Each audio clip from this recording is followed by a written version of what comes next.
Merhabalar, ben Huri. Huri Metek Mutfak'ta kanalıma, mutfağıma hoş geldiniz. Afyon'un meşhur tatlısının tarifini sizler için hazırlıyorum. Yapımı farklı. Kavrulmuş un ve sıcak suyla yoğruluyor. Evet, tarifime hemen başlıyorum. 125 gram tereyağı, 1 çay bardağı sıvı yağını eriterek ısıtalım. Sıcak yağa 4 su bardağı unu ekleyelim. Evet, unu biraz yavaş yavaş eklerseniz daha iyi olacaktır. Evet, birden eklediğim için köpürme oldu gördüğünüz gibi.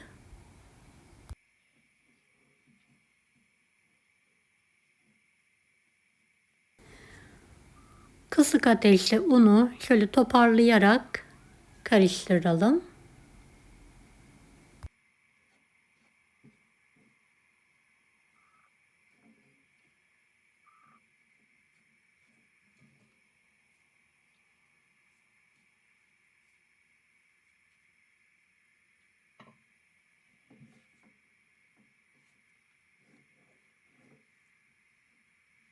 Evet, bu aşamada unu biraz toparlaması zor gördüğünüz gibi.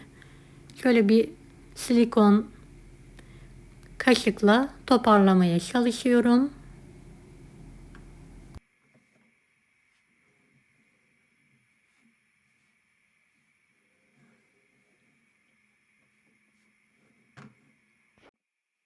Evet, tahta kaşıkla unun rengi değişmeden kokusu çıkana kadar kısık ocakta kavurmaya devam ediyorum.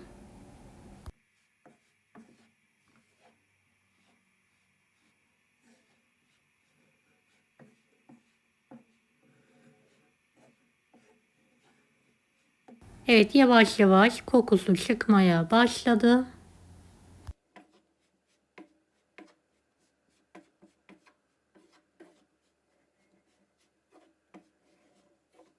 Evet, tarifimi beğendiyseniz sevdiklerinizle paylaşarak emeğime destek olabilirsiniz.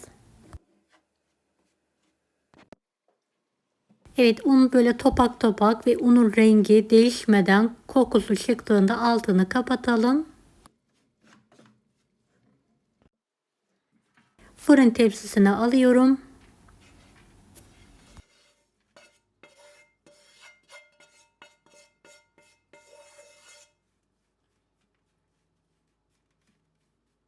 Şöyle el dayanabileceği ısıya gelene kadar tepside soğutalım.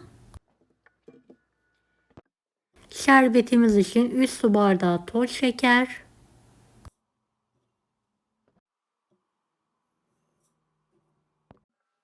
3 su bardağı içme suyu,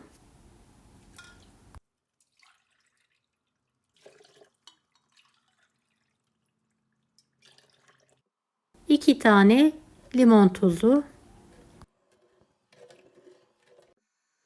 Ocağın üzerine alıyorum. Şeker eriyene kadar kısık ocakta karıştırıyorum.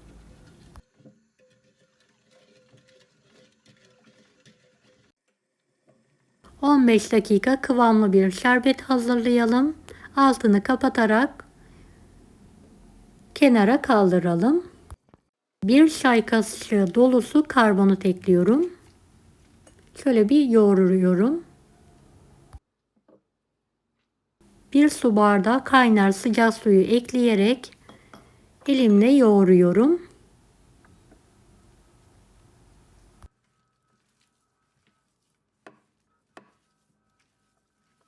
Evet, unu şöyle yumuşak bir hamur haline gelene kadar yoğurarak toparlıyorum.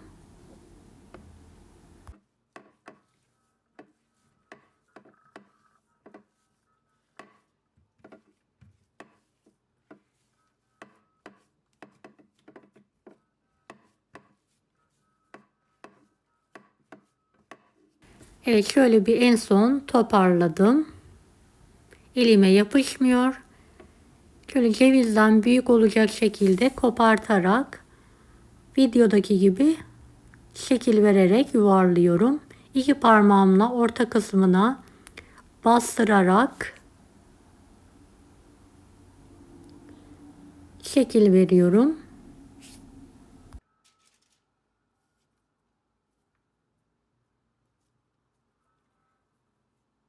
Evet, şöyle tekrardan yakından gösteriyorum.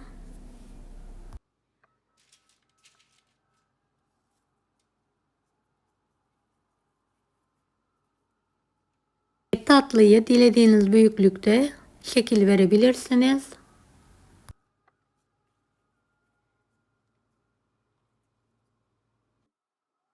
Şöyle aralıklı olacak şekilde fırın tepsisine alıyorum.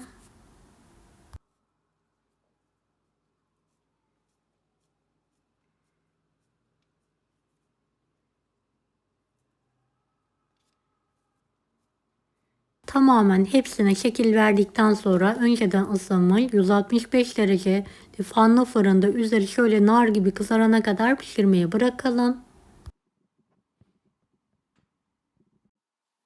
Kendi halinde şöyle bir ılımaya bırakalım. Ilık tatlıya ılık şerbetimizi şöyle bir kepçe yardımıyla azar azar gezdirelim.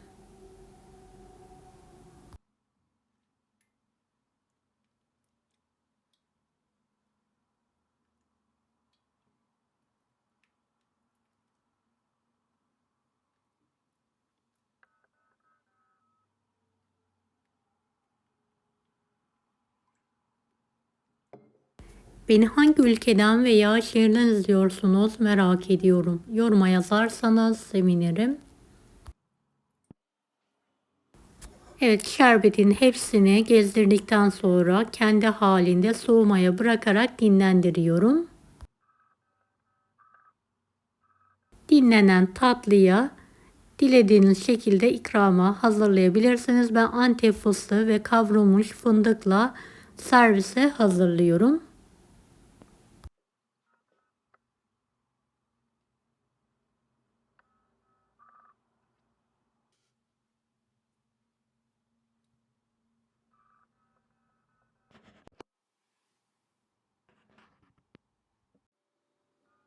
Evet, tatlımı şöyle yakından sizlere göstermek istiyorum.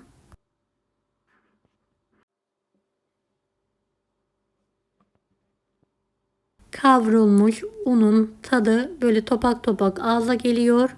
Yemesi gerçekten çok keyifli. Mutlaka deneyin. Baklava tadında, baklava yapmayı bilmeyenler için kolay, lezzetli bir tatlı.